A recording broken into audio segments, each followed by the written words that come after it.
Welcome, everybody. Thank you all for coming. This is the 2nd of February, 2023, and we're here today to have some practice and to learn how we are going to use Blender for simple tasks. For example, to begin with, we're going to see how we can search for 3D models online, how we can upload them to Blender, and how we can import them, hopefully in world, into OpenSim. So we've got here today our guest speaker, our guest presenter, who is Maha Abdelmonaim. Please correct me if I pronounced it in the wrong way. Perfect. No, or perfect. else Olive Tree Lighthouse in Second Life and OpenSim. And Maha, we are all ready for you. We've been looking forward to this session. Thank you very much. Can you all hear me well? Yes. Okay. Perfect. First of all, welcome and thank you for inviting me to do this for immersive experiences. What I'd like to do at the beginning is just to have two disclaimers. One is that I already said it outside of the of the recording, that my computer is very, very old.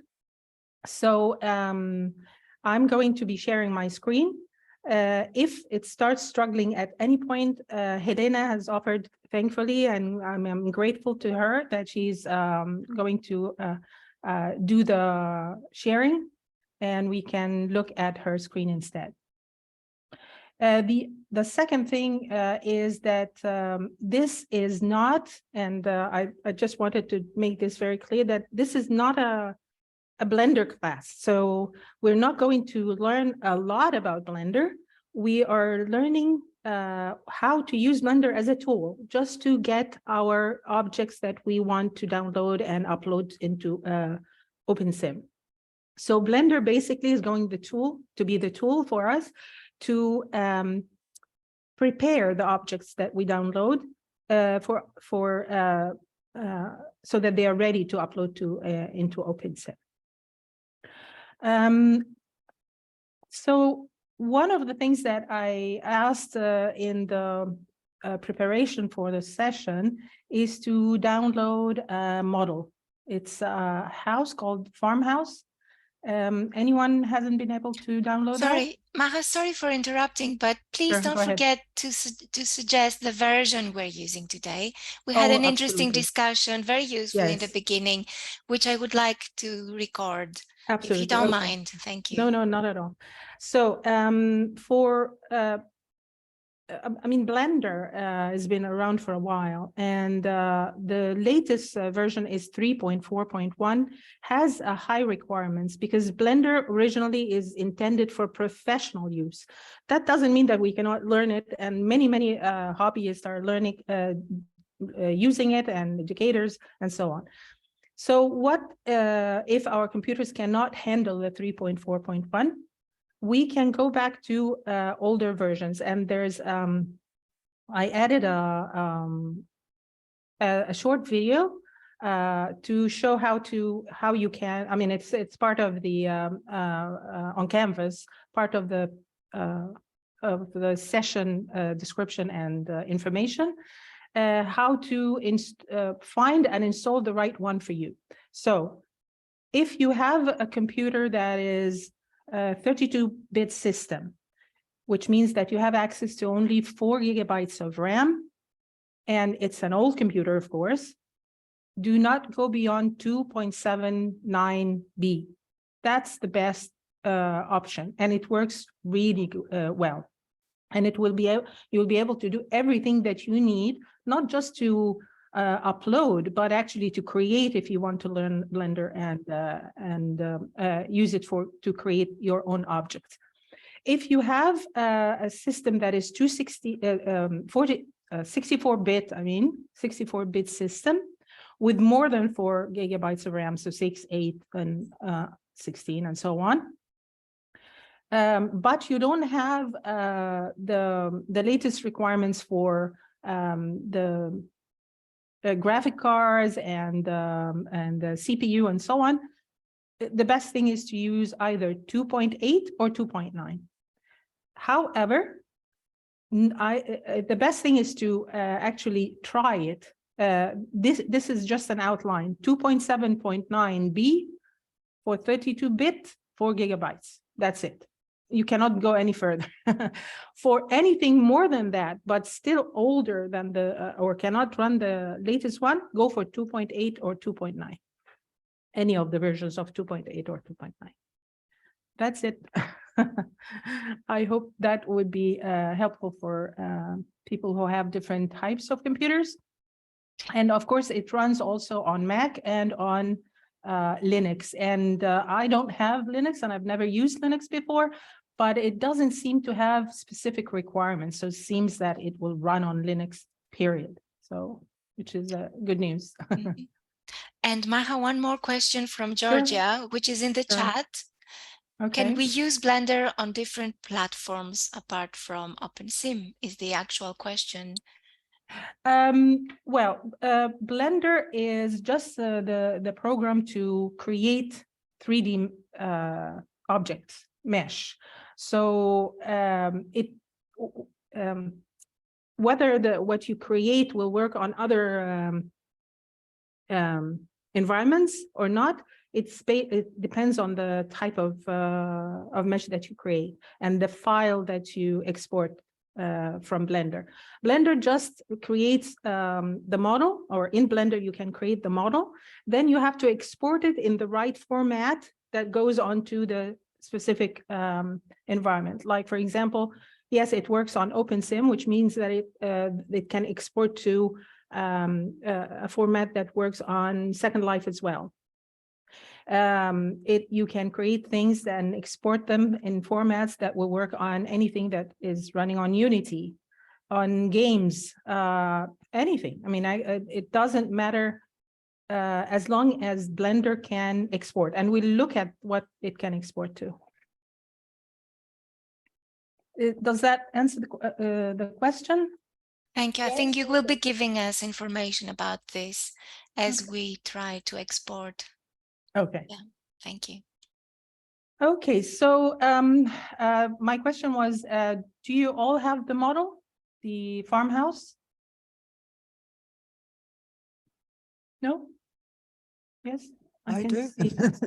You Hi, do? Maha. Okay. This is Rosemary. I'll be Yes. watching just today. Thanks.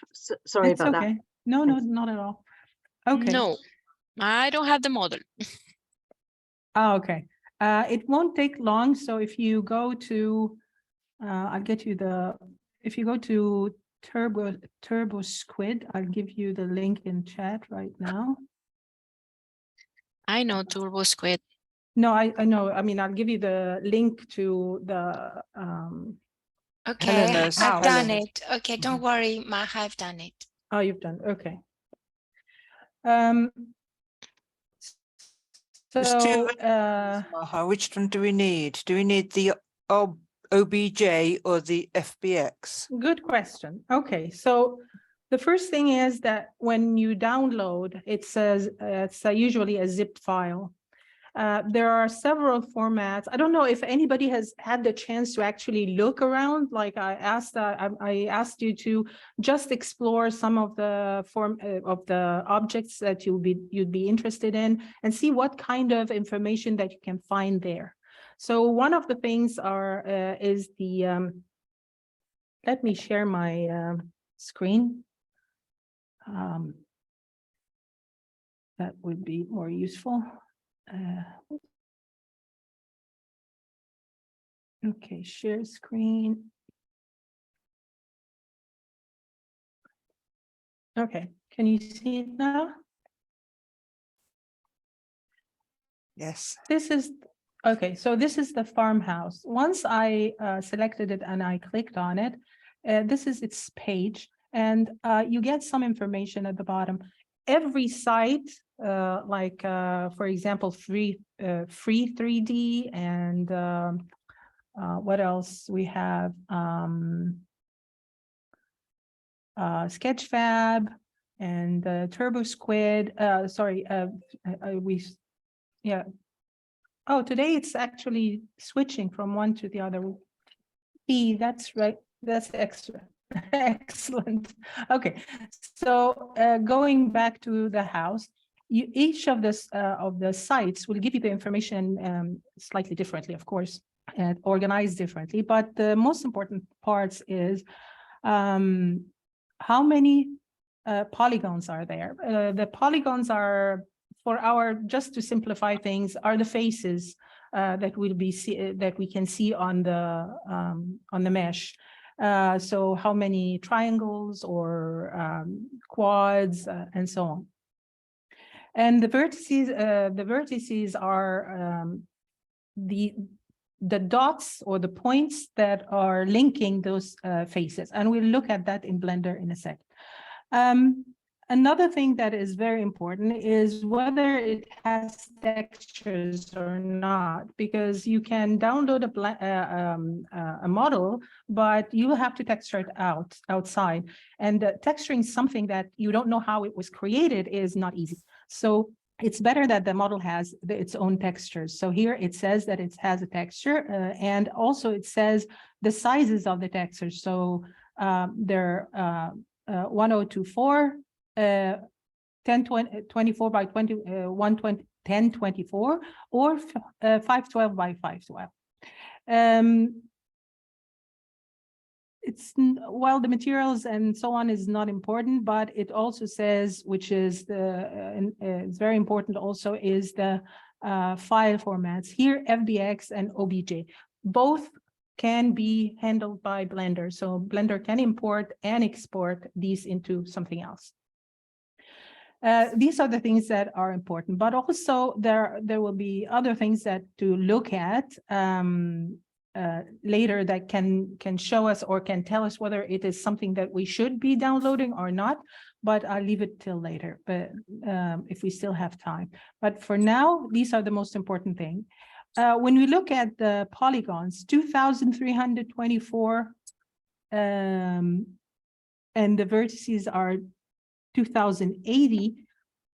For this kind of house, is not bad, but they are not very little either. I mean, they are not very. This kind of house can have lesser polygons if created specifically for OpenSim, but they are not bad. So okay,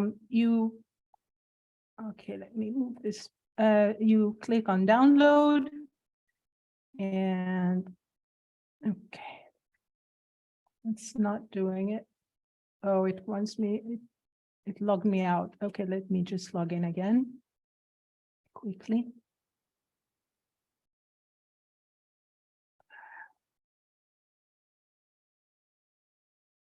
Some programs allow you to stay on for as long as you want, and some don't. So I hope this will log me in again.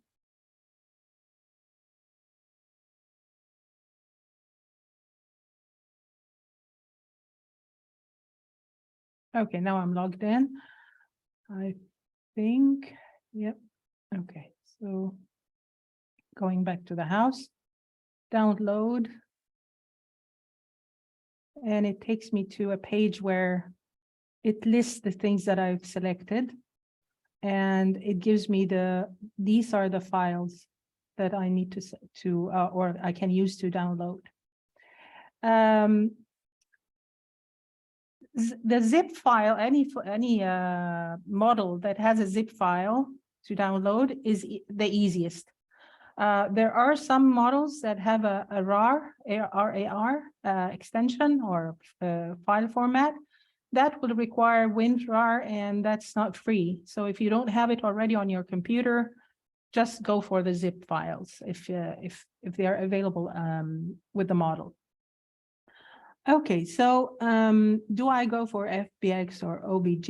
You can try both, and I suggest that you try both because I'll show you today what happens when you try any of them. I'll start with the OBJ, and I've already downloaded them. But when you download a zip file and double click on it, of course, it will need to be unpacked. Okay, so you extract it, extract the file, and you go and extract it wherever you want. The way that you organize yourself, oh, it's not showing now because I switched windows. So let me come to Zoom and do new share. Okay.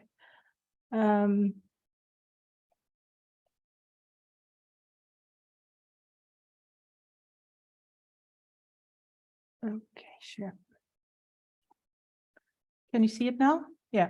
Okay, I can see it on my other screen. So once you double click on the zip file, you need to extract it. And when you click on extract, I mean, it will require that I keep changing the share. Do you want me to go through this, or everybody knows how to do it? What would you like me to do? I should Okay, think everybody knows how to download a zip file, to be honest. Okay.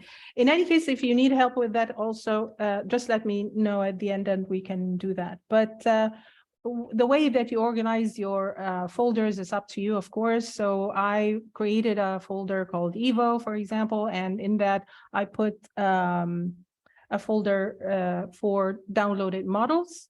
That way I can find it easily. So I've already downloaded and extracted that. I'm going back to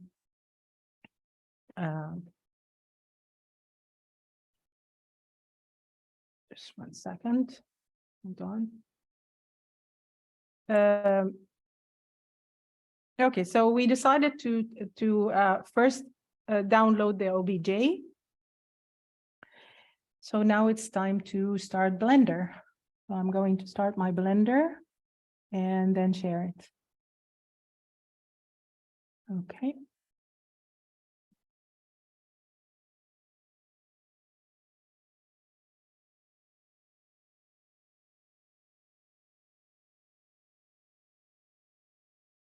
Share screen, Blender. Okay.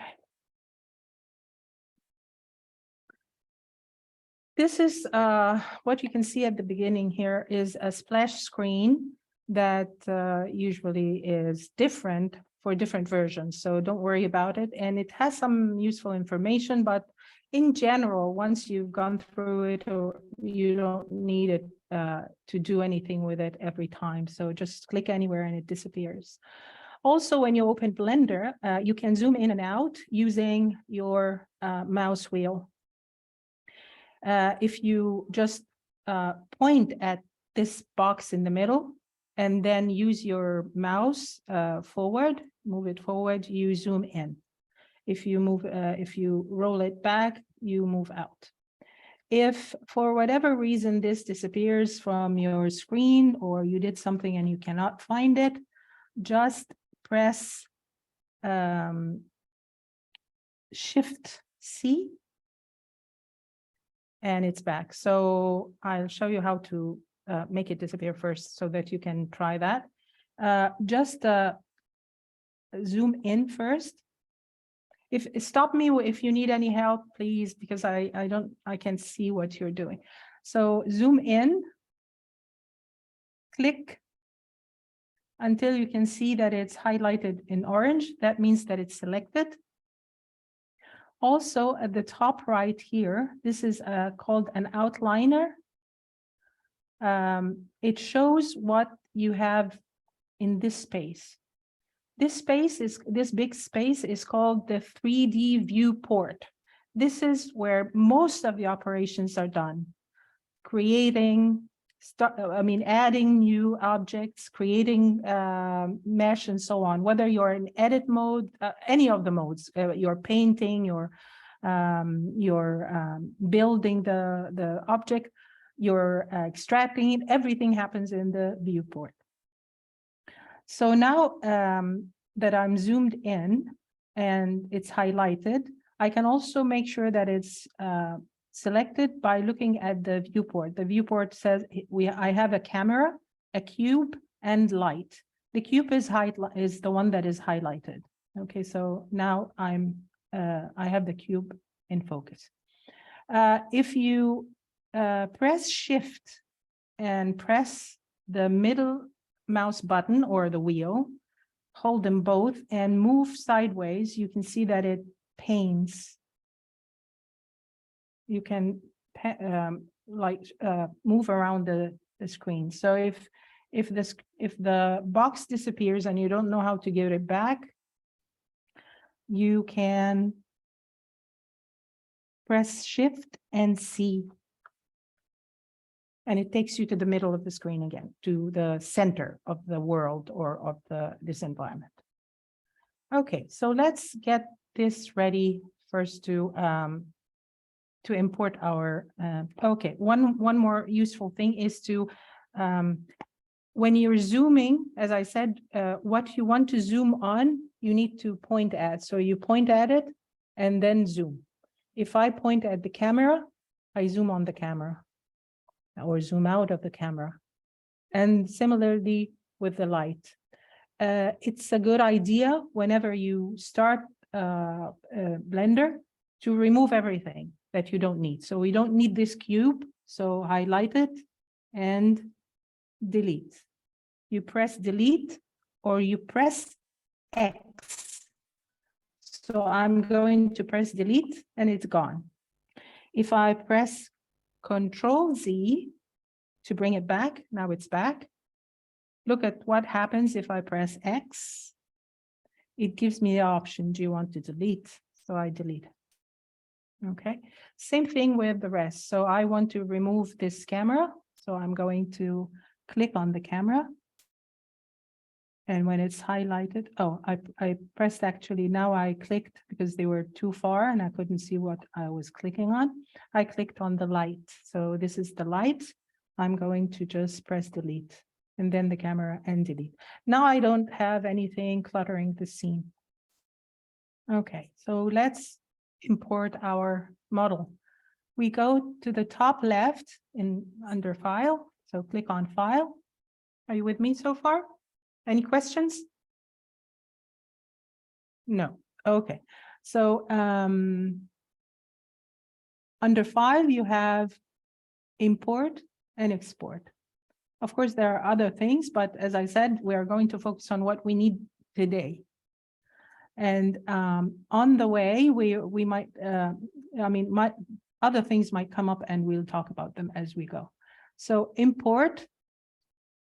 We downloaded OBJ, so we need to import the OBJ. Where's the OBJ? Here it is. So click on that and find it where you've saved it. I saved it under desktop, under EVO, and downloaded files. And I called it, this is the one. And it says house. If you, I'll just wait for a few seconds. Wow. Have you found it? Have you found your house? I have. It's huge. Oh, right. Yes. This is a good, a good thing that you found. Okay, so when you click on that, you can see that there is a folder for textures. We'll need it later. But we have also OBJ and something else, MTL. Don't touch that. We don't need it for now. We want, or we won't use it at all today. We want the OBJ. So highlight that and click import. And it's here. You said that it's huge. Maybe it's not, and it was just zoomed on, but actually it's a good idea to always check. So how do we check the size? Press, because as you can see on the side, didn't say anything about the size. It just said something about how many vertices or polygons are there. And that doesn't say much about the size at all. So to check the size, press N. Okay, nothing happened. There's nothing. That means that my model is not highlighted, or I haven't selected. So N again, I just close this and highlight it first. Okay, and now N. Come on. still not working. Okay. Oh, the way that I look around is by pointing at it, pressing the wheel, the mouse wheel or the middle button, and just moving it around. That is called orbiting. So you're just going around and looking looking at it from all sides. Okay. So now that it's highlighted, I hope that now it's going to work. Okay. Can you see these statistics about it or the information about it? Yes. Okay, excellent. So mine was just on tools when I was experimenting earlier. So now it shows you the location, the rotation, scale, and dimensions. Look at the dimensions. The X is 124. The X is this way. So the width of the house is 124. The depth of the house is 97, and the height of the house is 93. That is a huge house. It's not something that we want in OpenSim. It will take up half of the sim. So we need to reduce it to a normal size, a reasonable one. What I would do is I'll make it 20. So you just click in the field and write the number that you want. So I'll put it 20 by 15 by 15. I mean, it doesn't have to be exactly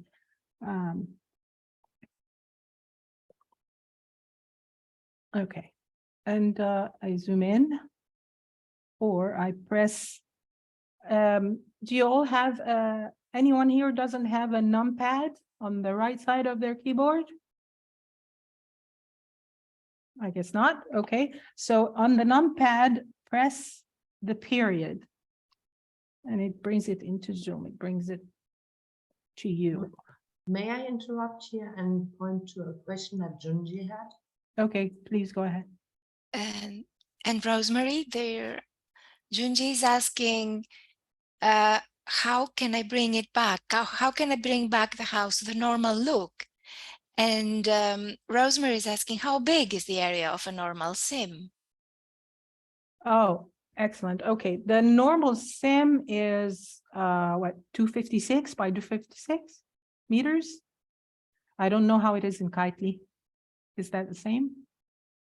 Because there are some, I know that in OpenSim you can have a normal standard one, or you have a big one that is like 4 sims by 4 sims and so on. So I don't think that was actually the question. The question was, if you place a house that is 125 meters in depth and 96 meters in the height, yeah, how would that look in OpenSim? And obviously OpenSim is also working on a normal avatar height, like a human being. Yeah, and so a house with 96 meters in height, it's huge. It's huge. Not normal. Yeah. It's, I mean, honestly, because the highest normal avatar, I mean, is an average of 2 meters high, tall in OpenSim.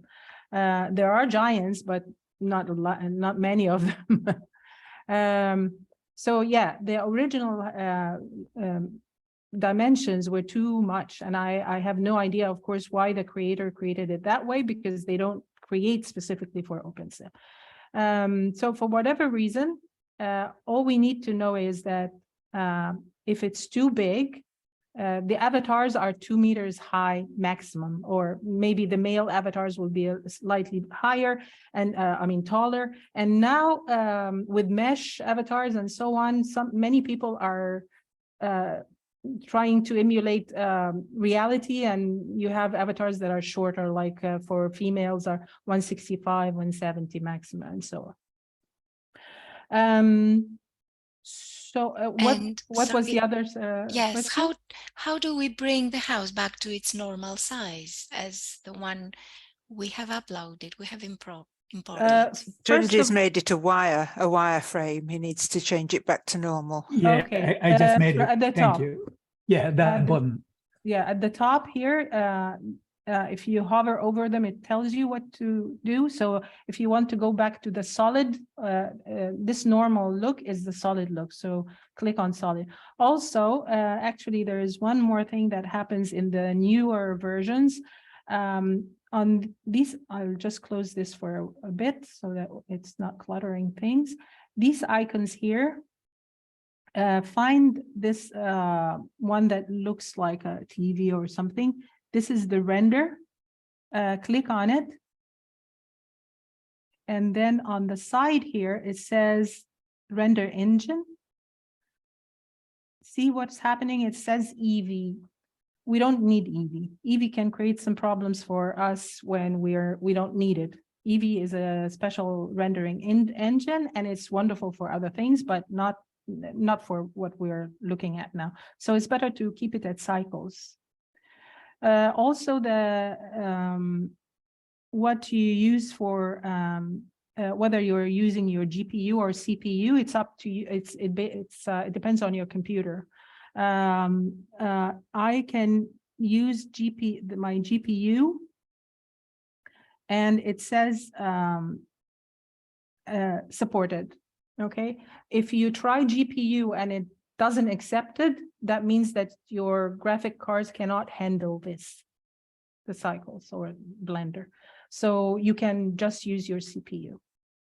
And as far as I know, I'm not very technical in that area, but I think that usually depends on whether you have a dedicated graphic card or it's an integrated one. So if it's an integrated one, it may not accept, although the newer ones do, but anyways, it will tell you whether it's supported or not. So the most important thing is to go to cycles instead of EV.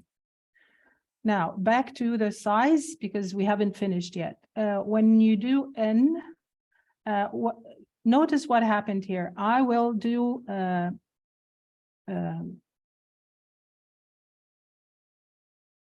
okay, I just pressed a Control Z several times until the sizes went back. So a Control Z is to undo, and you can do undo several times.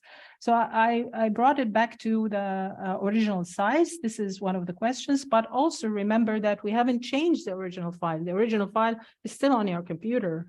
We haven't saved anything. We haven't exported anything yet. So if you want to close this or start over with the original size, you can also do that. But what I want to show you, because this is very important, is that when it came originally, it came with a size, but also a scale. And the scale is 1, 1, 1 for the X, Y, and Z. And in that case, it has to stay that way.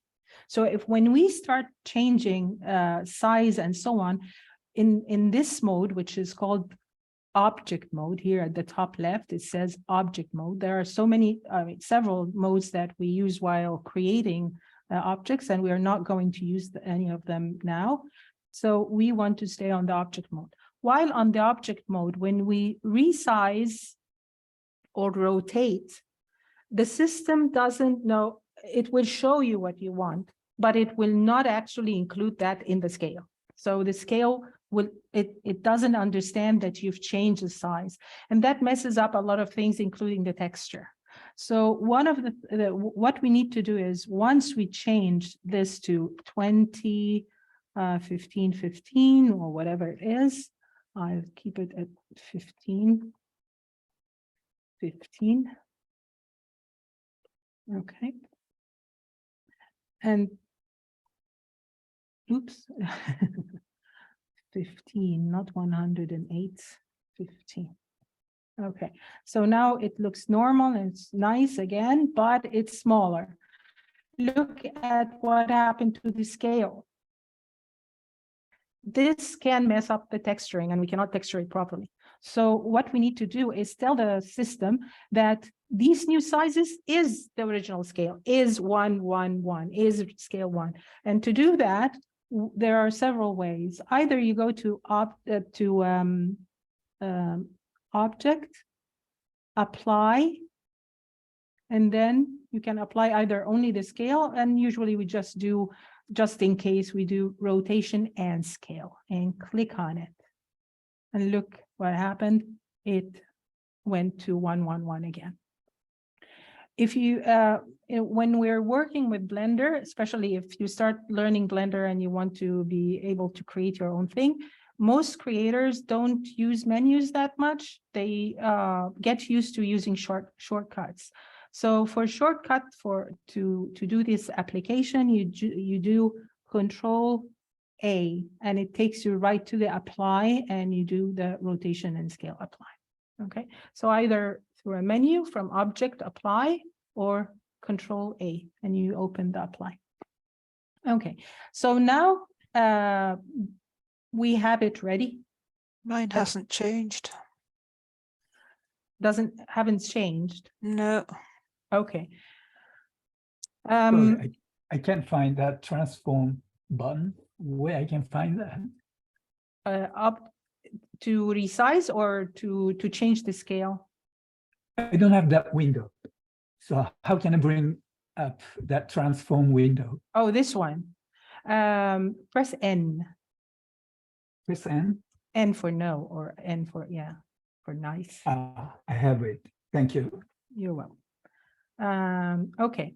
Another thing to always try also is that if you're trying to do something and it's not working, look where your mouse is, your cursor, because some operations, if you do them and you're trying to do it, even if the house is highlighted and your mouse is somewhere else, it won't work. So for example, okay, well, I'll leave it for that for now. Carol, I think maybe your house is not highlighted, so select it first. Click it. Right, I've selected it, and then it's object. Apply.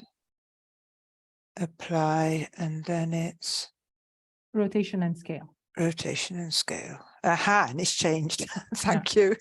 So that it wasn't selected. Okay. Now it's ready to export. So it's a good size. The scale is correct, and now it's ready to. If I save it now, Blender is going to save it as a blend file. So don't worry about the object file. It won't change. So you still have the size, you still have the object, the original object. But I really don't need to save it, so I'm not going to. I'm going to File, Export. For OpenSim, we need the top format, which is called Collada or .dae. That's the only format that we can upload to OpenSim. And Second Life, the same thing. When you click on it, it will give you, for some of you, it will be on the right side here. So look at a window that opened on the right side if it's not set up like mine, because mine is set up a little bit differently and it opened on the left here. It says Export Collada and it says Operator Presets. Can you find it? Not yet. Okay. When you Where is that system window? Okay, I'll try again. I'll do it again. So File, Export. The first option is Collada. Click on that. And it opens where you're going to save and so on, or export.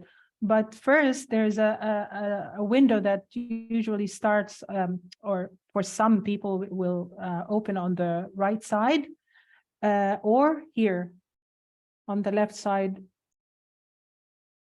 It says Export Collada, and just look for this drop-down menu that says Operator Presets. Can you find it? Yep. No, Okay. I Junji? cannot find. You still can't find it. Okay, can you share. So- I haven't got the top part though, the export collada bit. I've just got the operator presets. Okay, that's fine. My computer is set a little bit different. And because also my version most probably is different than yours. Do you mind that Junji shares his screen just a little bit to help him? Yeah, please. So I'm going to stop streaming. Let me share my screen. Okay. OpenSim static and OpenSim rigged. Yeah.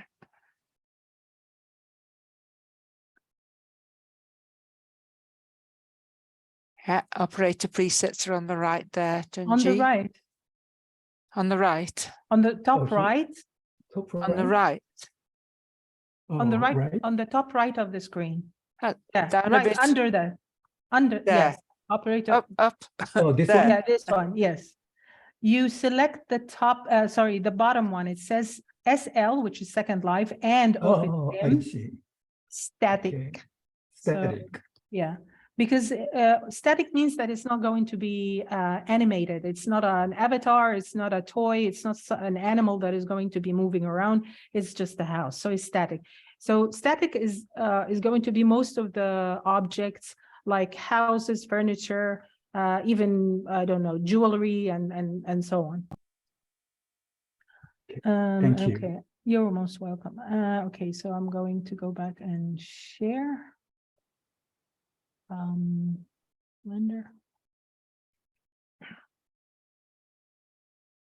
Okay, so we said operator preset is SL OpenSim static, and now you select where you want to. Interrupt one more time, because Eleanor earlier she said she was be right back, something like that. So she briefly left the screen, and now she's asking questions as regards the download and something in the chat. Can you have a look? Eleanor, would you like to say something? I can't see her question. It's fine. She's got caught up. Oh, okay. Now I can see it. Yeah. Thank you. Okay. Okay. Hi, Doris. Okay. So, on the left side here, you can select, of course, as usual, where and on your computer you want to save that. I'm going to go to desktop, EVO.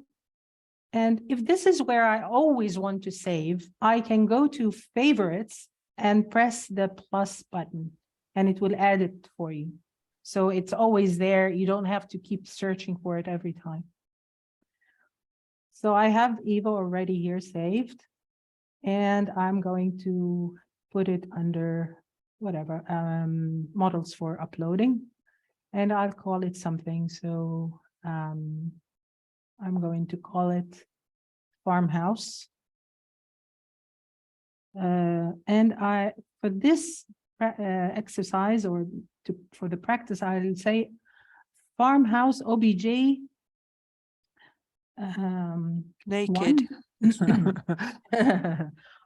because I've done it before, so I'm just putting for myself #1, so I know that this is a new one. And click export. Everybody fine there? Yeah. Okay, now we don't need Blender now, so I can close Blender, and I'm not going to save. And then I am going to start Firestorm to start my OpenSim.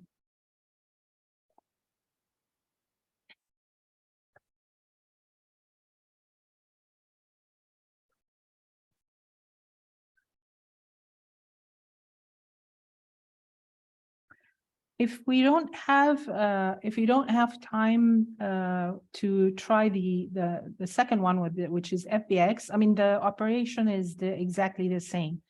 The only thing is that the size is very strange. the size was completely different, and I have no idea why.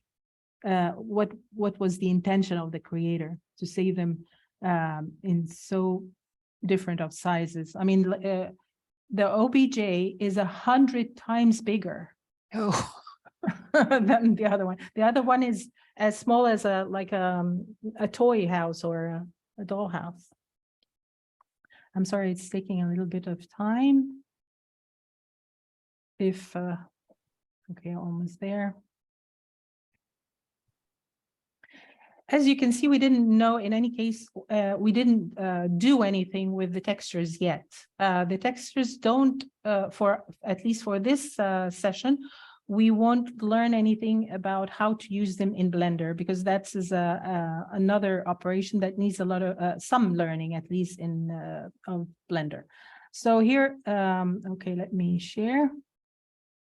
Okay, share screen. Firestorm, share. Okay, so now I'm going to the bottom here and go to inventory. And at the bottom of the inventory window, there's a plus sign. Click on that, and it opens the top function. Option is upload. You can upload different. Lightly or in Second Life? I'm on OS Grid, but you can go to Kitely. I think. OpenSim. Okay. Yeah, OpenSim. Yeah, the whole session is about OpenSim, so I'm not testing on Second Life at all, and it's different. There are other things to consider in Second Life. But for now, upload, and here the image is for the textures. We'll come back to that. But for to get our model, click on model, and it opens for you to find your model where you saved it. Mine is under desktop.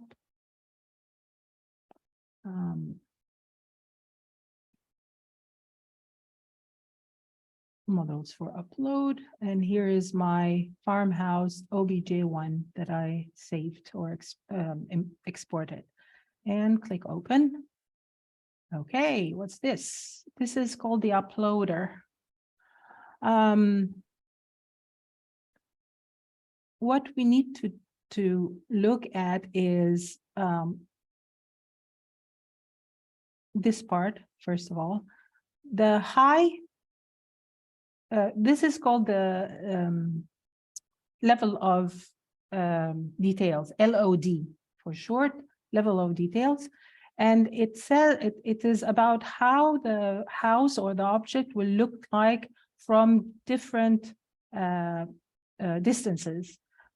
So if we are on high, we can see here at the bottom here, we are already on preview controls is on high, and similar to how I did in, well, actually not, you don't use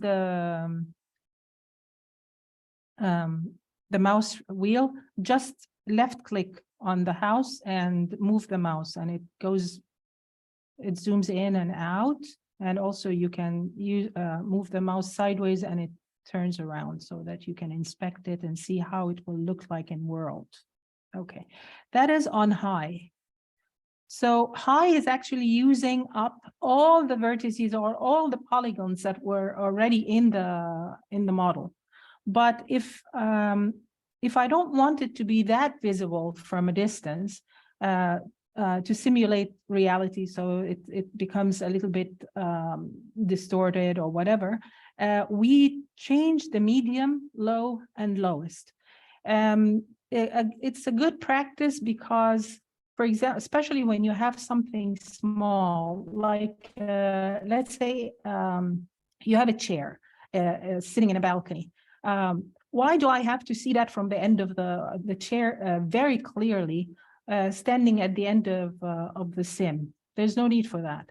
If I have a bed inside a room, the bed should be visible and very clear with all the details while I'm in the room. But if I'm at the end of the sim, I don't need to see that. And it's not necessary to have high polygons. The system doesn't duplicate the mesh. The mesh is the same, but it will have to draw it several times. So it draws it, it draws it at its highest. And then when you go back, it's asking you, what kind of polygons, how many polygons do you want if it's a bit further away? So we can reduce the number. So reduce it, let's say, till it's 500 something. And then the low, reduce it a little bit more until it's maybe 50 something. Oops, 50 something or 70 something. We are just testing because this doesn't have a standard. You have to test and see how it looks in the viewer, and then after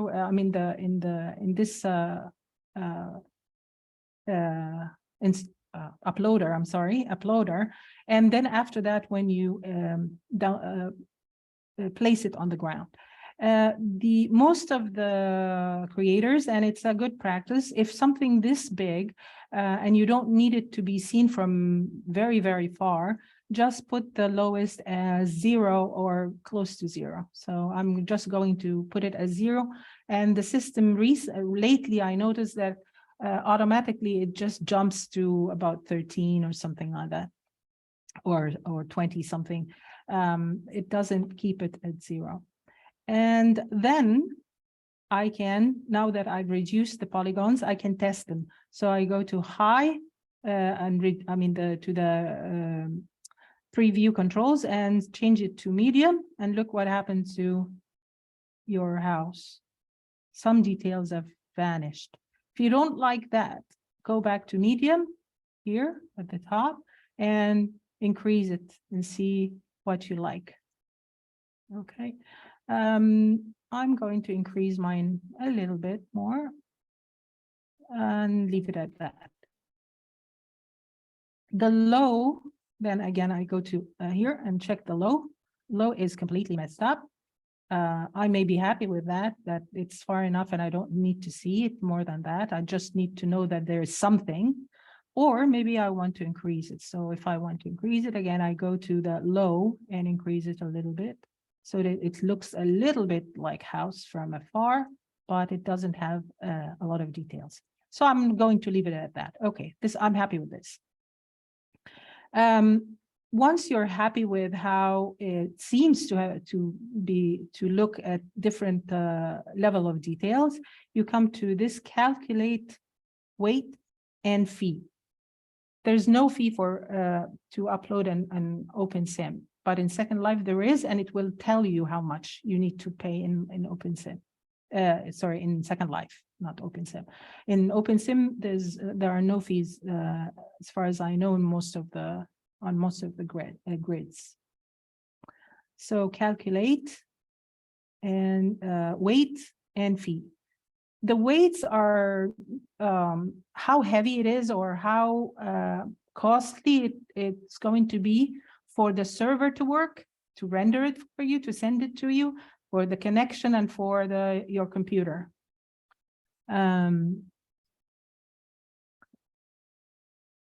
Okay, so now it says that it is, wow, it is 0 because it is OpenSim, but here it says that it's the land impact is 61. Look if what happens if I reduce this further. If I make, for example, the low 0 and calculate again. It went down 59. Okay, now I'm going to keep it at something like 70. Okay, and calculate and keep it at 59. 59 is not small. I mean, that's not little, but it's not bad if you have a house that has a lot of details. So it's up to you, because every sim will have a maximum of land impact allowed for it. So I think one sim the standard sim will have about 15,000. So, and the more that you have, the laggier and the difficult it is for the computer to show it. Okay, so once we're happy with that, and we click upload. Oh, before you upload, just call it something. If you forgot, it's okay. You can rename it inside the OpenSim, but I'm going to call it Farmhouse OBJ 1. And then I'm going to, it wants me to calculate again. So I'm just going to click calculate and then upload. And it's in my inventory. Any questions so far? Okay, there's a question from... My question would really, I'm so curious to see what the house looks like now. Oh, bye, Jennifer. Good night. Oh, that's Georgia leaving. Okay. Okay. Yeah, now to place it, you just find it here under objects because it's an object, or if you've just uploaded it, look for it under recent. And here it is, so that you don't need to look under a big list. And here it is. Now I will just click and drag it out in front of me. And here it is. Here's the house. Okay, so now this is... Wow, wow, wow, wow, wow, wow, wow. As Carol I thought it would be really distorted, like the, you know, when you reduce the sizes, that it turned out into like a pyramid or something like that. Yeah. But it didn't. Wow, No. This is incredible. And the right size as well. Yes. It will disappear when you go away. So see, I'm moving the camera away, and at one point of time, at one point it will disappear. So that is the zero part, zero LOD. Their creators for Second Life and OpenSim don't just leave it at that. But this is, again, this is a longer discussion. But for now, this is how it is. We decide on how much or how far we want to see it to reduce the land impact, how many prims or how many land impact it will be. Can you actually go inside now? Nope, this is another thing that we will discover about models that are downloaded from the internet, that they do, most of them are just facades. It is not a full house that you can enter. And that is a shame, really. And it is not easy to find anything that is really usable that you can enter from the internet. So the best thing for something that you want to be functional and usable is to get the free models that actually OpenSim people create, or find someone who doesn't mind to create something for you for free. And there are many people who would be ready to do that in OpenSim. But there are some models from OpenSim. I'll show you now something. The other day I was asking for, I found someone in OpenSim, and I asked them if they knew any,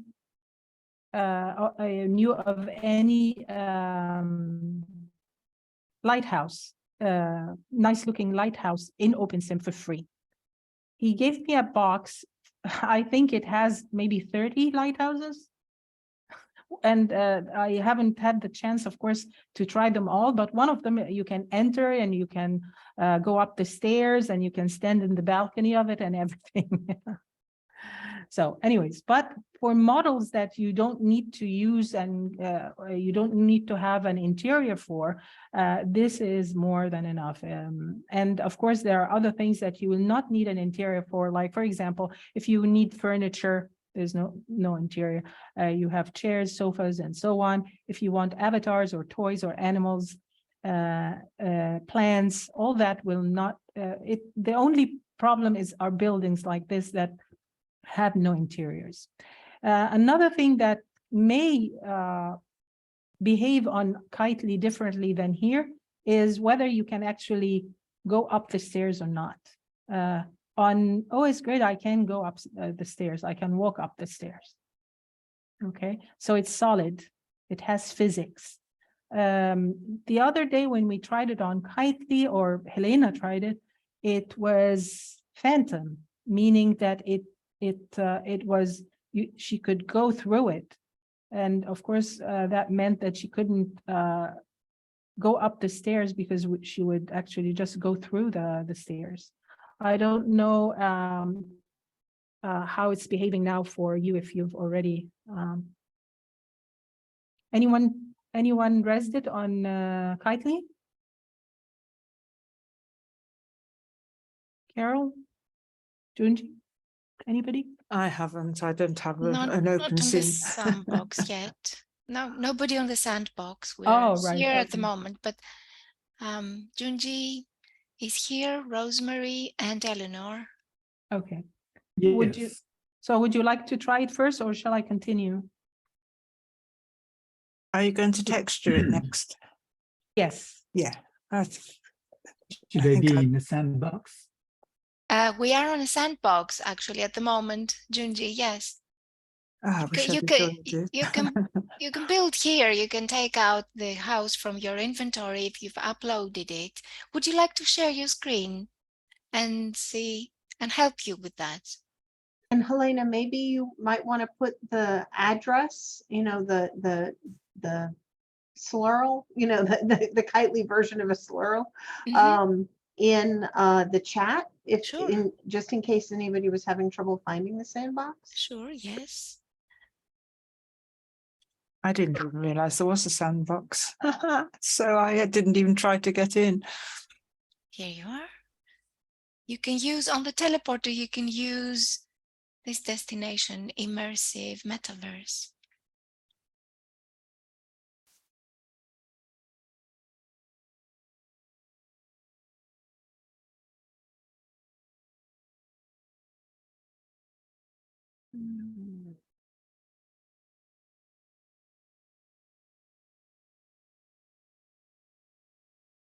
Is there a reason why there seems to be a tank in the air? It's a rather posh one, isn't it? It's a Mr. sandbox. Putin's been It's a sandbox, and it's one of the main sandboxes, so people must be playing around and raising stuff. Oh, so we're not the only people here. No, but I can't see them. No, I'm on a different grid. I'm on OS Grid. I'm not on Kitely. Okay.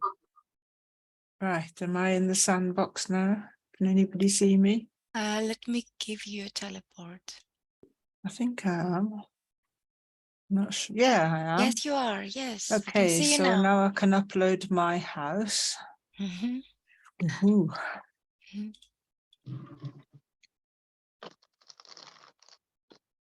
Would you like to share your screen, Carol? And I don't think anybody wants to watch me uploading my house, surely. Yes, we do. Okay, so shall I stop sharing? Okay, Maha will come back on your screen when you start the texture. Okay, share. So I am going to somewhere at the bottom. You went open snow. The plus sign at the bottom. There's a plus sign. Upload model. Yeah. And go to eDrive, documents, 3D bits and pieces, and my house, that one. Yeah. Open. Okay, go away. Right, so reduce the medium slightly if you want, but the bottom one, just make it 0. Oh, the low, you can keep it a bit higher if you want. But anyways, I mean, that is experiment. No, that's too much. This is too much. Okay, it doesn't really matter for the moment. Calculate the weight. And land impact 35. Wow. Ooh, less than mine. Okay, excellent. How did I do that? Because Never mind. your medium is lesser than mine. But Ah. anyways, now upload. Upload. Oh, okay. Oh, Never mind. sorry, too late. No, it's okay. Just change the name so that you can find it easier. Oh, I probably won't do it again. Cancel that because I've got here. Okay, so recent object house and Just show them how to rename. Kannst auch leise machen. here rename. It's got to Kannst du be a leise machen. rename. Der Here größte At the somewhere. top. Video At the von der There. Stunde. Yeah. Rename. Und So this so is kurz farmhouse. 3D-Objekte erstellt im Internet. Okay. Und eine schöne Software. Farmhouse. Okay. Yeah. And now then, if I stand right back, wow. Oh, test it if you can actually walk up the stairs or not, All right. or you can go walk through it or bump into it or whatever. All right, I'm getting there. Oops, nearly missed it altogether. Yeah. Oh no, I've walked straight through Yeah. it. Look. Yeah. No so, physics. I think what's happening is that different grids are using different versions of OpenSim code with different engines. I'm on OS Grid, which is also an OpenSim. And I can, as you could see, there are physics, and I can walk up the stairs and stand on the porch and so on.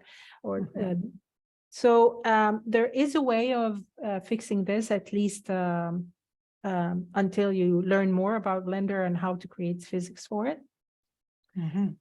Is to create. Okay, I'll share again and show you quickly a trick. Okay. Okay, so. Okay, it's not, yeah, now you can see it. Okay, so I can actually walk up the stairs, but suppose that I can't. One way of a trick is to just go build, create a box. Here's a box, and I'm going to make this box the same width of the okay. I'm Interesting going it as to edit it, make it the same width of this, the same width of the stairs, move it a little bit, and then make it completely flat, thin. I'm going to make it this thin, then rotate it. Can't you just add physics in the menu? No. Yes, those physics work in Second Life. That menu doesn't work in OpenSim. Ah. Yeah. So, and then increase this. So I don't want it to stretch both sides, so I can make it smaller here. Okay, and I will just shift, duplicate, make it smaller again, move this a little bit here, and rotate it so that it's kind of flat.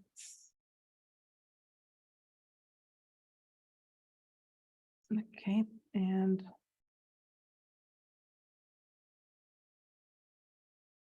oh, I messed it up a little bit in the rotation, but never mind. You get the idea. So now I have a ramp. Of course, it looks ugly. So what I do is just put it a little bit down here, and then go into object and make it into texture and make it 100% transparent. And the other one as well. And there you go. Now, because this is a prim, you can actually walk on it and stand on.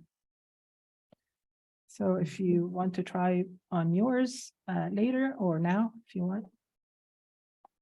But this is a trick. This I'd is a rather trick. look at the texturing now, really. Okay.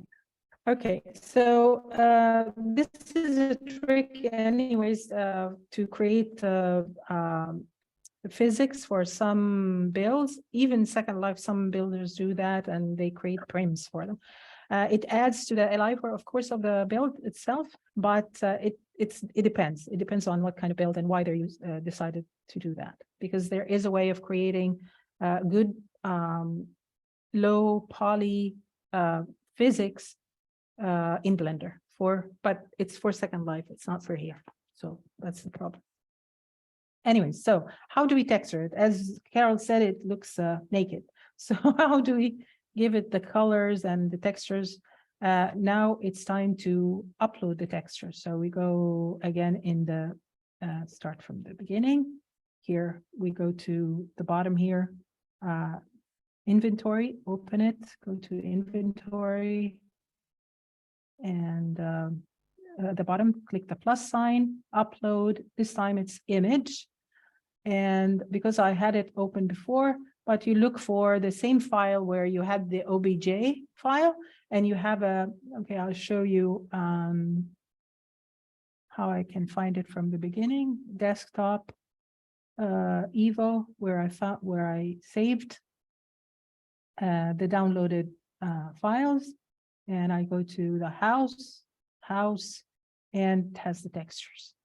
So the folder of the textures comes with the OBJ or with a mesh or model file. Double click, and there are 3.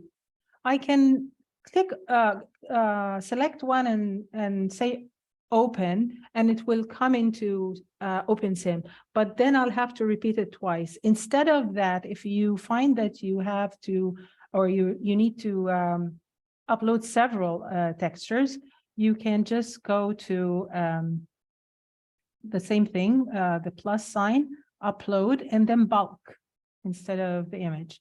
So bulk, now I'm at the images, and I can just select them all. So there's 1, 2, and 3.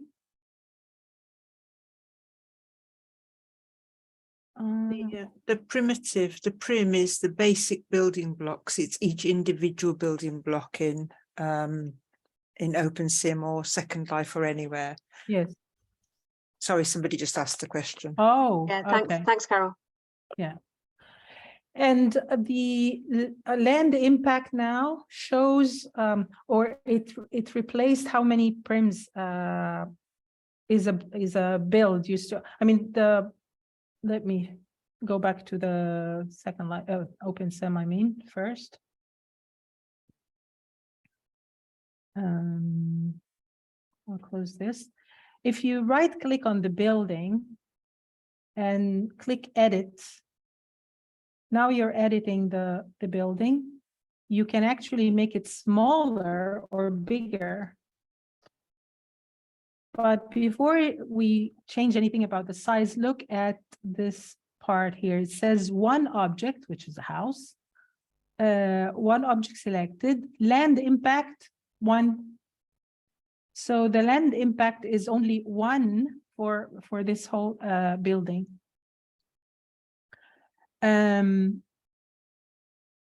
If I go to object and increase the size, or okay, I'll do it just press Shift and Control and just pull this up so it becomes bigger and bigger, and look at the land impact. Still only 1. Yeah, which is really strange because just today it was completely different. And last time when I did it with Helena, it was completely different. I don't know. OpenSim is fun. Well, in any case, if you find it that it changes, it usually changes. If you make it too big, the land impact automatically usually increases. Although the polygons haven't increased, but the land impact increases, the heaviness of the object increases. So now I'm going to just put it back to object and put it back to 20 by 15 by 15. yeah, by 15 by 15. Yeah, Oops. that's 55. 1.5 and 1.5. Okay. The tall, skinny house. I'll bring it down. Okay, now we were talking about texturing, so I want to bring the textures in. So plus upload and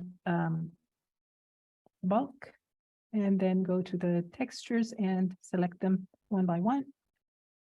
Okay, control and open. I click here at the bottom, open, and it says whatever, you have 3 items. Yes, upload.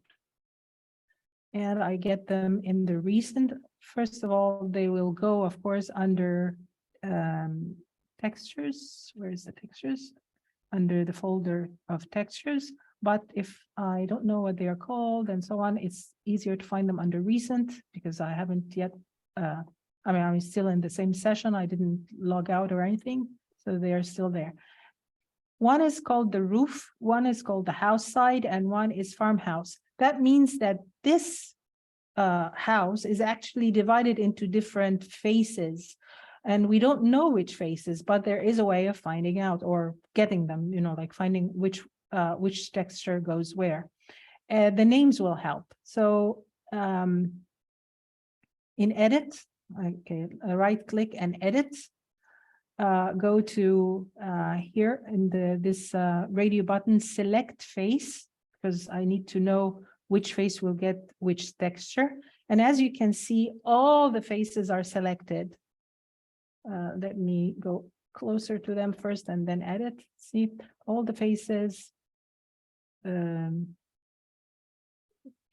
try that again. Edit. Select face. All the faces are selected. Wherever I turn, they're all selected.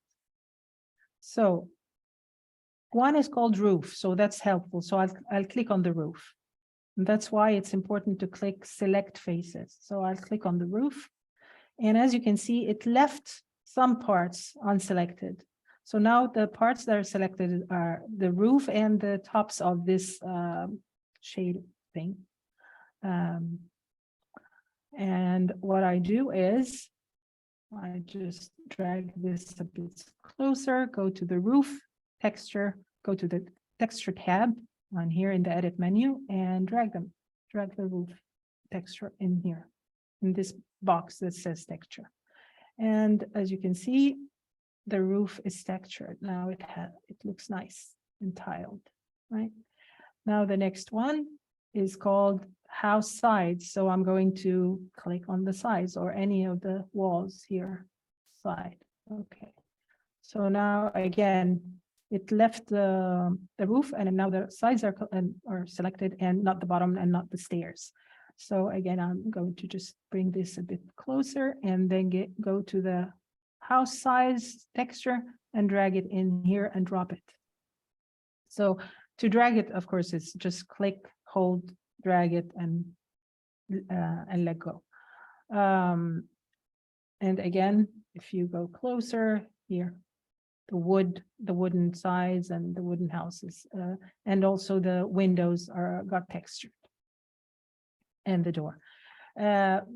What is left is the bottom and the stairs, so that must be what is called farmhouse here. So I'm going to click on the stairs, for example, and it selected everything else that will get textured, and drag it a bit closer. Again, drag the farmhouse into the texture box Wow. And that's it. Now we have a blue stairs and stone walls at the bottom. Yeah, it looks good. Yeah, and it looks beautiful. It just disappears a little bit when we go far away. And that's it for this one, for the OBJ. I am going to go back to Blender. Any questions first before we move? Yes, could you repeat texturing each surface for Junji to Okay, sure. to He's complete almost his there. texturing? I He's think it's almost all- there. He's almost there. Yes. It's just the last one now, Junji. Just click on the steps. Or you might want to share is- your screen, Junji. Is that okay? Sure, yes. Yeah.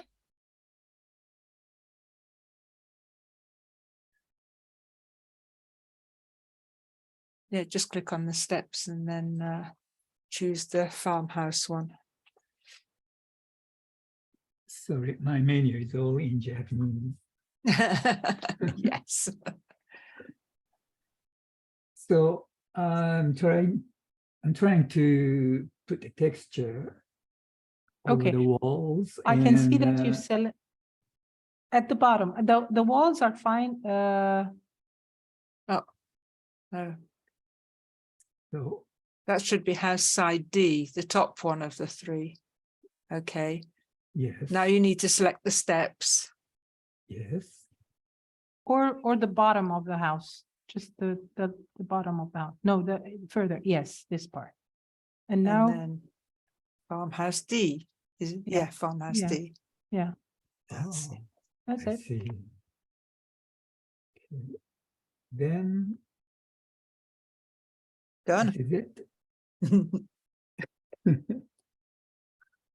Did I make it?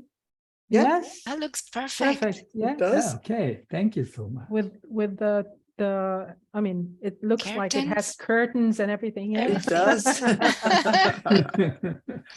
Perfect. Okay. Thank So, you. you're most welcome. This is wonderful. Great job.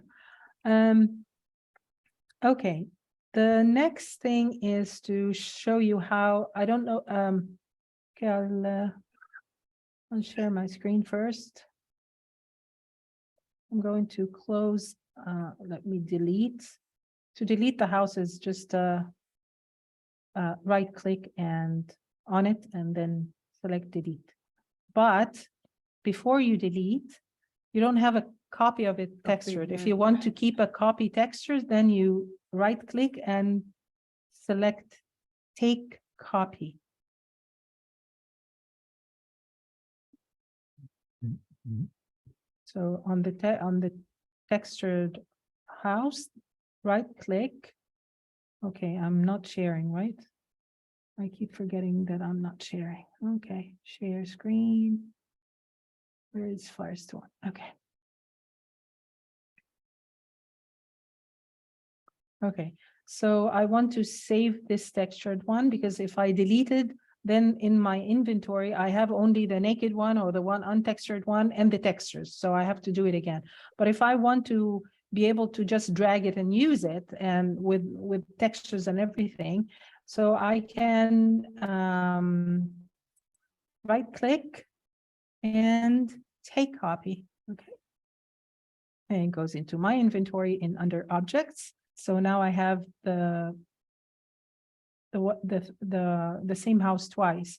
The first one is the texture one, so we can test that. I can delete this. Anyways, I have both now, so I can test that. Yes, it is the textured one, so I'll delete it, right click and delete, and I'll rename this to textured. So I know that it's the textured one. So right click on the name and rename. OBJ textured. Okay. And now we're done with this. Brilliant.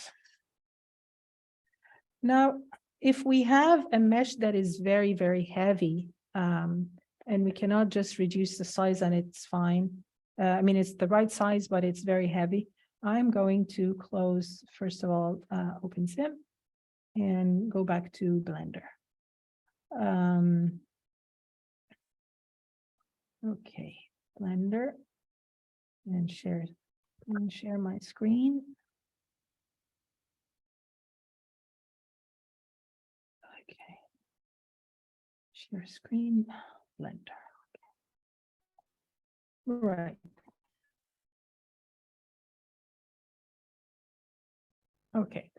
In order to bring things into as we said that, okay, I'll just zoom in.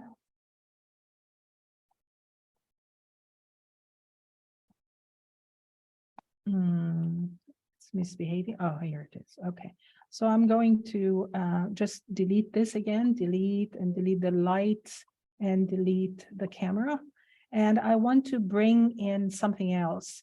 So I want to start with a sphere, for example, and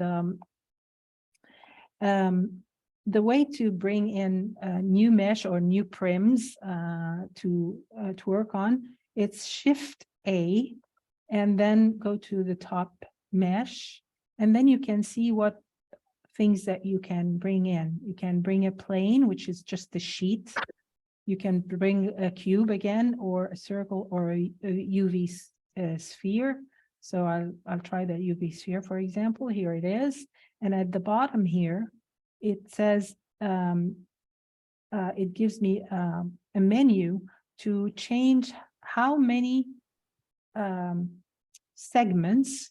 See those lines? Those are segments, lines, or how many rings I need in this sphere. So I can make it very dense. It's now 32 segments and 16 rings. That is heavy, but not too heavy. So I can actually increase that and make it really, really heavy by increasing the numbers. And it becomes smoother and it looks nicer and so on, but it's much heavier. Now I'm going to leave this and I'm going to click on it, or just delete it, select it and delete it. And instead of the sphere, there is a character in Blender that is used for testing and for fun, for tutorials and so on. Shift A again, go to mesh, and then at the bottom there's monkey. So, oh wow, this is a monkey called Suzanne. It's kind of a mascot for Blender. So now, as you can see, it looks like it is, this is called low poly. It's not very, it's not very smooth. You can see all the lines and so on. If I go to, I'm still in object mode. If I go to edit mode by pressing tab, some of you, if you press tab, you go automatically to edit mode, and you'll see that it's all highlighted. But if you get something like mine, because some versions are different, and you get this pie menu, go to edit mode, select edit mode, and you can see all the polygons, all the edges, all the vertices. Okay, and you can see that it's not smooth, it is blocky and so on. To make something very dense and smoother, we can do something here by adding, I mean, this is not, you don't need to do this, but I want to show it quickly. I'm going to go to this wrench on the side and click on it, and it gives me an option to add modifiers. Modifiers are operations that are automatically will do something for on your mesh. I'm going to go to subdivision surface. Okay, I'm going to add this modifier, and I'm going to increase the render and the, okay. So as you can see, it starts looking smoother and smoother the more that I increase this number. Okay, so now it is 4. If I apply this modifier, It's too heavy. Okay, let me reduce it a little bit. Okay, make it 2 or 3. Okay, and then, oh, okay, I have to go back to object mode because we can see how smooth is it now? It is because the mesh is more dense, so there are more vertices to make us, you know, for the bends, for the mesh to bend and be smoother than just a bunch of polygons. And if I want it to stay that way, I can apply. So I press apply, and now it will stay that way. But if I go back to edit mode by pressing tab, look at how dense the mesh is. And look at how many polygons now we have. That's amazing. And it's gone to 31,000. That is too much, way too much. And it will be very costly on the computer to run on OpenSim. And in Second Life, you'll pay for it. And we don't really need it. So to simplify it, there are 2 ways. Either suppose that we download something that this dense. I'll give you a link to something that you can try. Just 1 second, let me go to.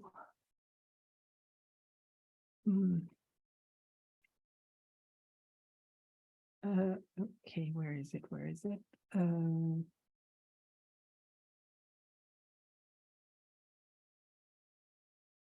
How did you get all those names up around, Suzanne?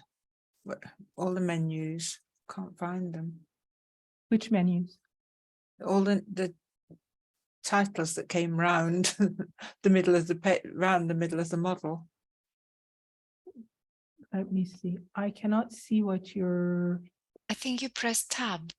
Tab. Oh, Yes. No, that just gives you the. Yeah, that's what I said. That's on some systems. If you press tab, you just come straight to this, to the edit window. But on other systems, it depends on how it's set up. And there is a way of getting that. If you want to get that type of menu, the pie menu, you go to File, Edit, Edit, Preferences. And at the top here, the top part is pie menu, tab for pie menu. Click on that tab for pie menu. Tab. Can you see it? Tab for pie menu? No. No, we have a black screen because You have a black share screen. a new. Yeah. We No, have I to can't share a find new. them. Oh, okay, sorry. Rendering. Stop I can't sharing. see. And Resolution, splash screen, developer extras, editors, temporary editors, status bar. No. Carol, would you like to share your screen? Might be easier if Olive Tree can see it. See what I can see. Point you to the right direction. I'm not in the right place, that's for sure. Okay, so now go to interface, editors.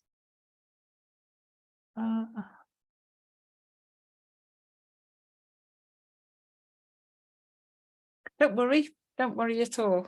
It's something I can sort Go out to eventually. maybe it's changed. Go to key map.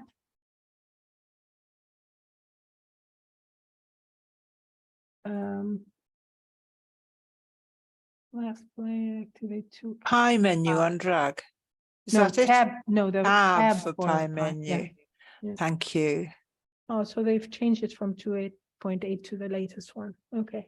Okay, so now if I tab, right. Thank you. You like the pie menu. Okay. Well, I couldn't work out I could see what you were doing, but I couldn't follow you.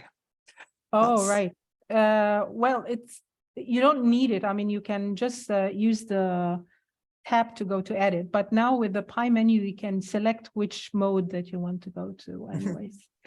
Anyways, so, okay, let me just, first of all, get you something that is very interesting. I'll put the link in the chat. It's a lighthouse. I love lighthouses. We wouldn't have guessed. Yeah. Okay. So this is a lighthouse from Sketchfab. What's this called? Yeah, correctly, Sketchfab. It looks pretty and everything, and at the first look, it doesn't look very heavy, but we can also let me share the screen.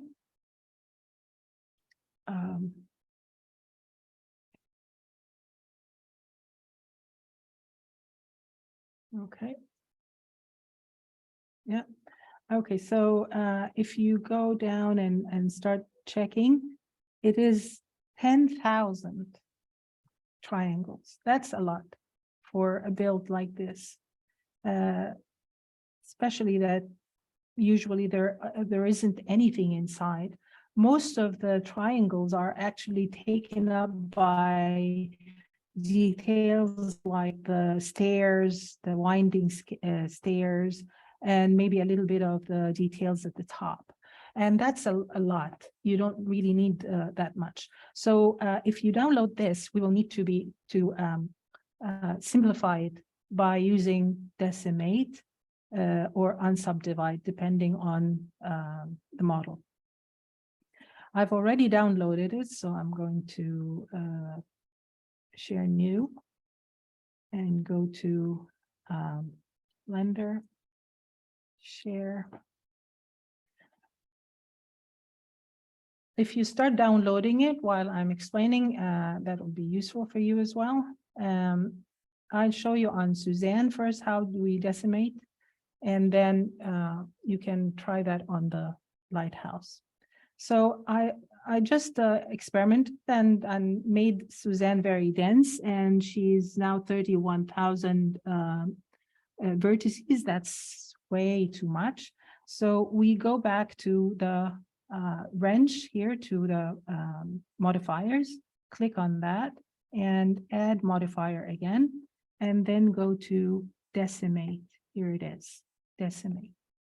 When I click on that, I have 3 different modes of decimation, or 3 different ways. In our case, because I actually made it very dense using subsurface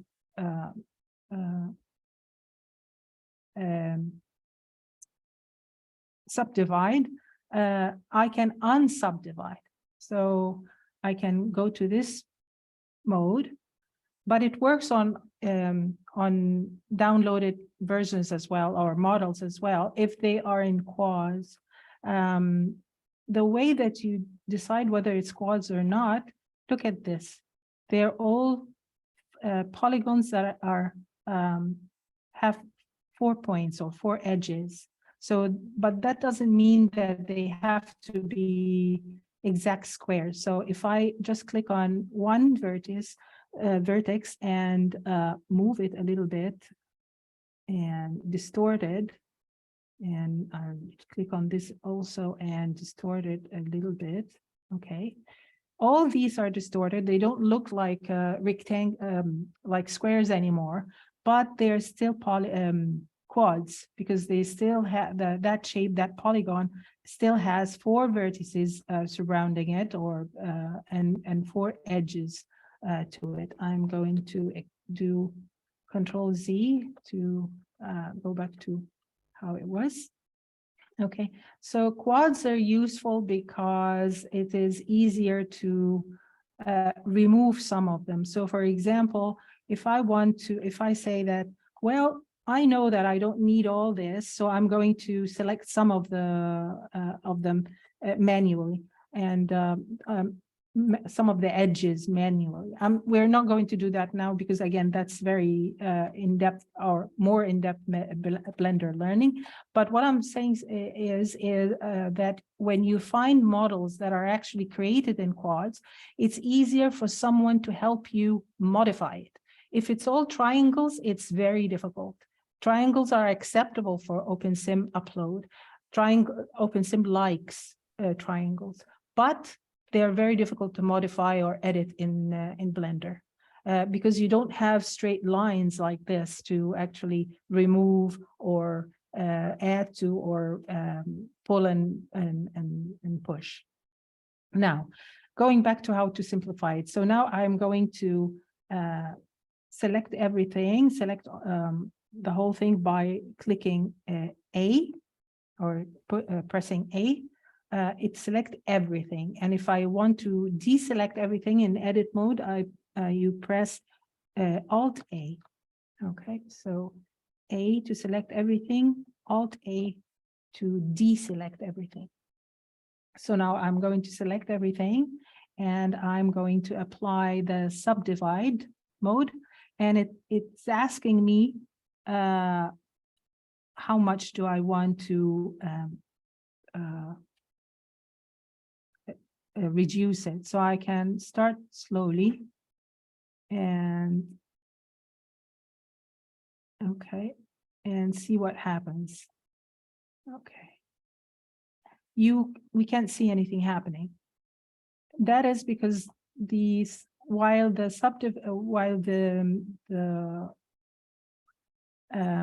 decimation is happening or is affecting the polygons, we see the result in the object mode. So you have to go to object mode. So I'm going to press Tab, and many of you will go straight to object mode. I have to select it from here, object mode. Okay, look at what happened. It went back to not being smooth and very blocky.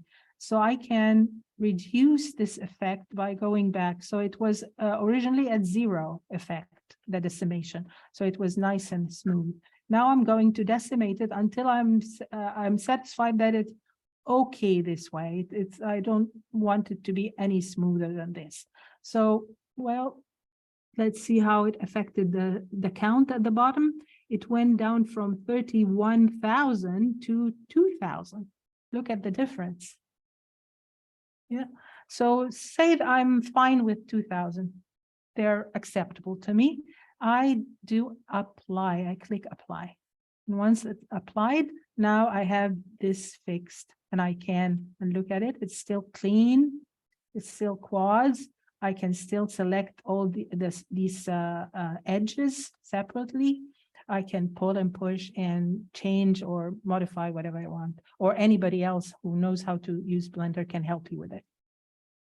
And then I can, as usual, or as we did before, go to File, Export, Collada. Okay, I'm going to close this and go back, cancel. I'm going to, first of all, better go to object mode first. So tab, object mode, because I want to make sure of two things. One is the size. Am I happy with this?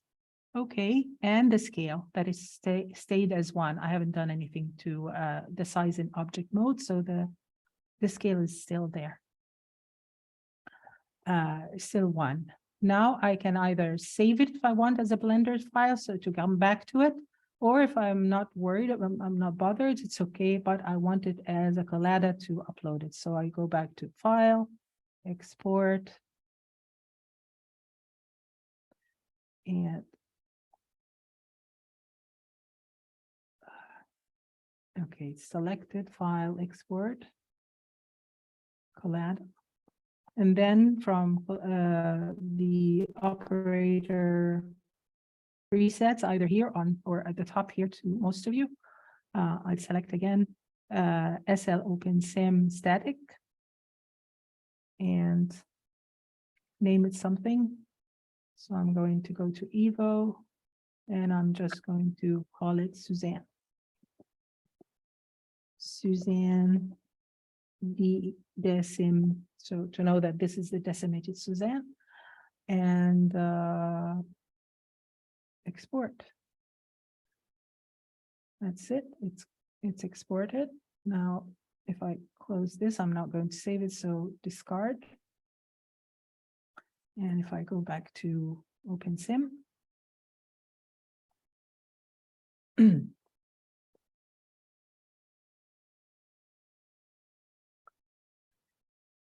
any questions while it's opening? If you follow this, you can try Suzanne on and put it on Kite. Have you been able to do it, Carol, Junji? I haven't saved it. I haven't downloaded it, but I guess I could. No, it's not the download. The Suzanne is part of Blender. Yeah, but you just exported it, didn't you? Yes, it's exported the same way. Just Export, yeah. file, export, collada, yeah. and then select the SL and an OpenSim static from the top right. Found that? No, not yet. Okay. Main geometry presets. Yes. the preset. SL sim static. Mhm. Export collard untitled. So I'll call her Suzanne.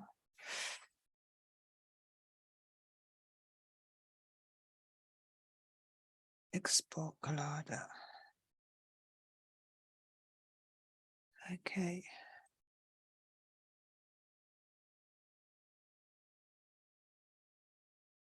Again, this doesn't have a formula.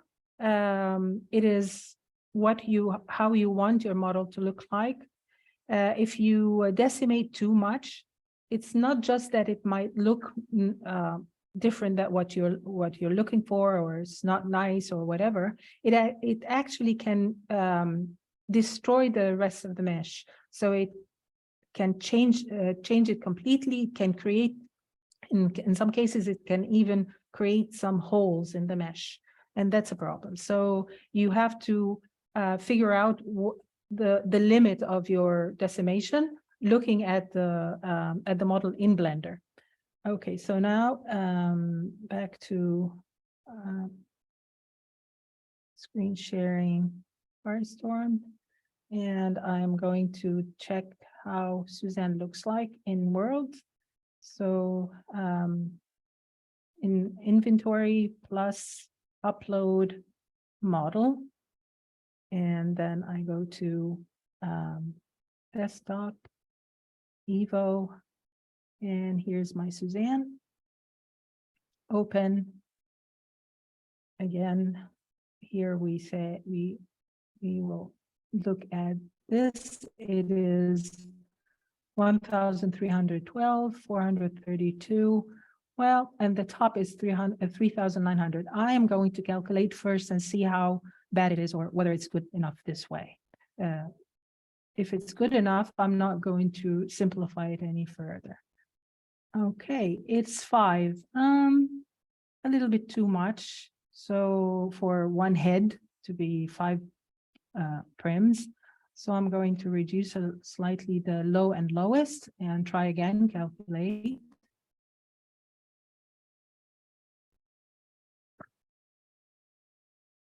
And it says, oh, it brought it down to 1, and it still looks okay, right? And I will say upload.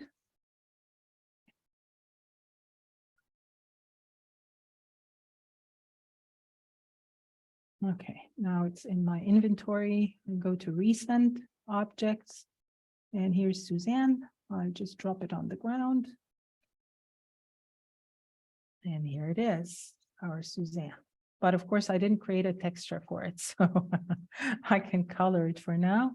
Edit, go to texture, and color it. Maybe make it green Suzanne. Okay.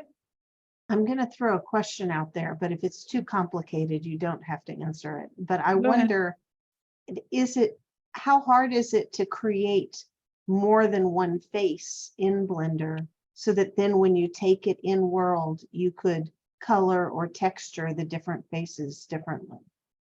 It is not very difficult, but you need to learn a little bit again about Blender. I mean, I can, if you want to see an example, I can do that. Just close now OpenSim. Oops, Well, I if left it would Suzanne be, there. not if it would be too hard. I was just wondering, is that like an intermediate skill rather than, you know?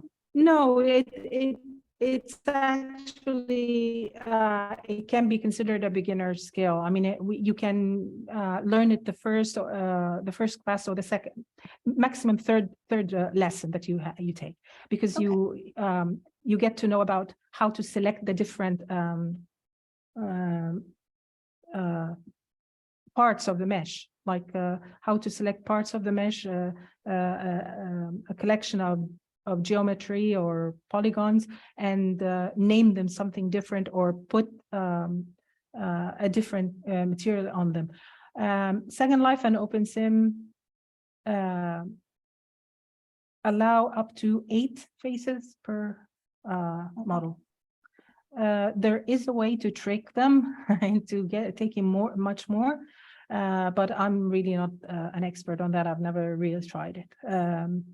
Usually the models that I've played with, I mean, I didn't need more than 8. Okay, something that I wanted to also show you some examples of is the different types of let me just share first the screen. How are we doing for time? Oh, we've passed the time. I'm sorry. Okay, I'll show you very quickly. Okay.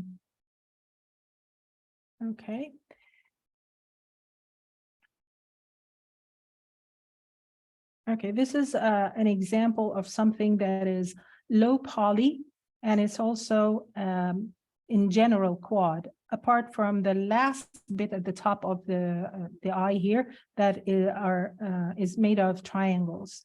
Triangles are not bad. It is not advisable that one object has 2 different types of polygons, so quads and triangles. But if there are not too many, it's okay. What happens is that OpenSim and Second Life, when you're uploading, they take whatever you've uploaded and change it all into triangles. So if they have a mixture, it gets messed up. So either you make it all triangles or all quads. That's the best option. If there are some, test it. The best thing is to test how the texture will look like on before. I mean, and OpenSim, the advantage is that you are not actually paying for all those uploads to test. You can test and it doesn't work, you delete it and so on. Second Life, you pay unless you go and use the beta grid for Second Life, which is a test grid. And how do you see how it looks as a mesh? For example, here's the lighthouse.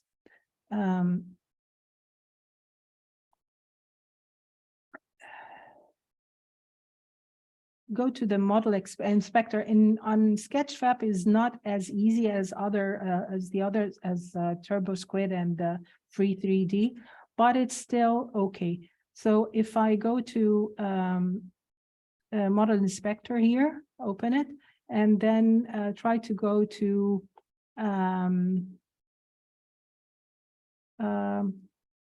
let's go to normals. This will tell you if it's well, no, this is not going to show. Let me show you something easier here. On Free3D, the creators will have pictures of the same model in different from different sides and with textures and without textures and so on. So this low poly here looks really nice and 3D I'll show you the picture right now. It's, this one. It looks like as if these veins and everything, they're, you know, like has a, like they're actually bumpy. There's something that you can touch. Although it is actually completely flat. I mean, it's smooth. There are no bumps. And the reason is that they use the right textures for them. So texturing, this is a texture that is called a normal or bump map. And these are all colors. There's no actual indentations or anything. The colors create the illusion of depth and heights. So when you use the right textures with a model, you can get the result that you want. So for example, here it looks very smooth, but once you apply the right textures, it starts getting it looks much better. Another example, let me take you back to this house. How did I decide on this house, whether it was low poly or not? One is the count, of course. We said that it was 2000 plus. It wasn't so bad. But I wanted to see whether it is a clean mesh or it's a messy mesh. So, and how it's created. The pictures here at the bottom will show you different sides, but then also it will show you how the mesh looks like. So these are all triangles. So this mesh, I knew that it was a tri mesh, which means that, well, it's low poly, so I can use it. But in most cases, it will be very difficult for me to actually edit it, add to it, or change for example, the shape of the windows if I want to do, and so on. So if it's squads, it's easier. If it's triangles, it's good to upload, but it's not easy to edit. And it's not easy to create new textures for. That's it. Any questions? That was so helpful. Thank you so much. Certainly was. Wow. Absolutely, yes.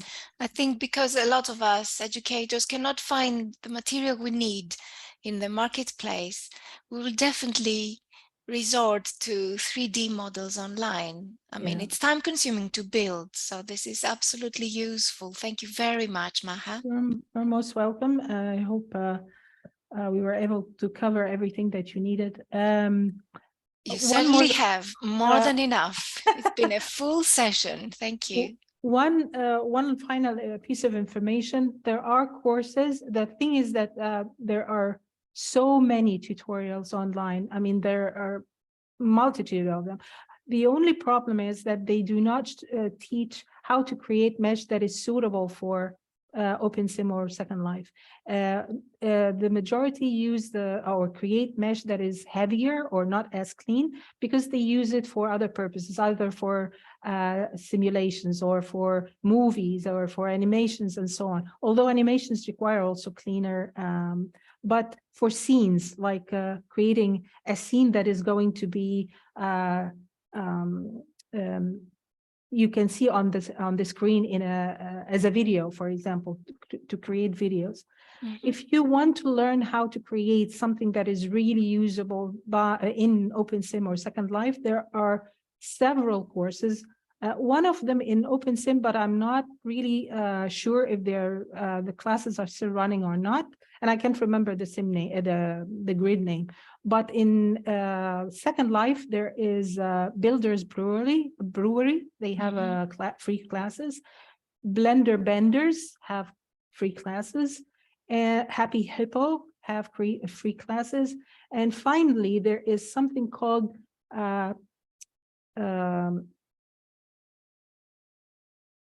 Blender School.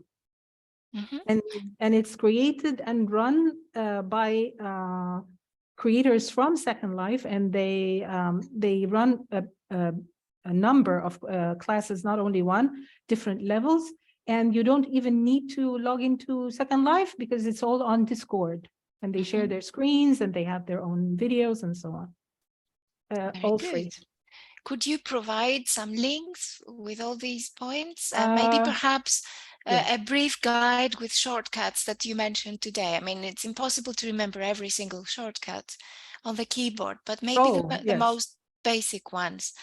Maha, thank you very much for coming and for showing us this priceless program, 3D program. Thanks very much. And may I remind you that on Sunday we've got Randall Sadler telling us about how to use spatial I/O. So please don't miss out on it. It's going to be very useful. Can I just mention Firestorm, Helena? I uploaded a screen grab that I noticed when I was trying to upload Suzanne. Some functions like mesh upload with physics are not included in this version of Firestorm. Yes. So you've got to have Havoc. Havoc. No, Havoc. Havoc is an engine that Second Life uses. That's part of Second Life. It doesn't exist in OpenSim, and it doesn't have anything to do with Firestorm. What happens is that the code started becoming a bit different between Second Life and OpenSim. So they decided to create the two different versions of the viewer. But even when they used the same viewer, the same version, there was no physics in OpenSim because there is no. But this is the OpenSim viewer that's given me this message. Yes, yes. And it's always been, I mean, if you, like 5 years ago, when they used the same viewer, no two version, it was the same version. If you started uploading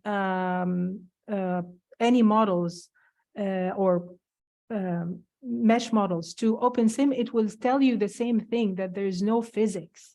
There's no, because it cannot use Havoc. Havoc is a proprietary physics engine that Second Life uses. OpenSim cannot use. I thought I'd understood why we couldn't do the physics in OpenSim. Yeah, Obviously you're correct. not. No, you're correct. It's because we don't have Havoc, but the issue is that OpenSim cannot use Havoc. Havoc is Second Life. Okay. Right.